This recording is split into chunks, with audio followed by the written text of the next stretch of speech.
మా మీద పెట్టిన తప్పుడు కేసుల గురించి, అలాగే మా మీద జరిగిన దౌర్జన్యాల గురించి మేము ఇక్కడ ఉన్నటువంటి బెల్లంపల్లి కాన్స్టిట్యున్సీలో ఉన్న పోలీస్ స్టేషన్స్ లో పిటిషన్స్ ఇస్తూ ఉన్నాం. మాకు ఎఫ్ఐఆర్ కావాలని చెప్పేసి ఇక్కడున్న పోలీసులు అసలు పట్టించుకోకుండా ఎఫ్ఐఆర్ కావాలి అని చెప్పేసి వారం రోజుల నుంచి తిరుగుతున్నా కూడా మేము ఎఫ్ఐఆర్ చెయ్యము అని చెప్పేసి కరాఖండిగా తేల్చేస్తున్నారు.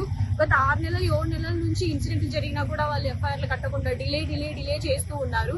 సో ఇక్కడ ఉన్నటువంటి ఏసీపీ, సిఐ, ఎస్ఐఎల్ని చాలా సార్లు అడగడం జరిగింది, కలిసి మాట్లాడడం జరిగింది. అయినా కూడా వాళ్ళు మా మీద జరిగిన ఇన్సిడెంట్స్ కి మేము పెట్టిన కేసెస్ కి అసలు ఎఫ్ఐఆర్ చేయట్లేదు.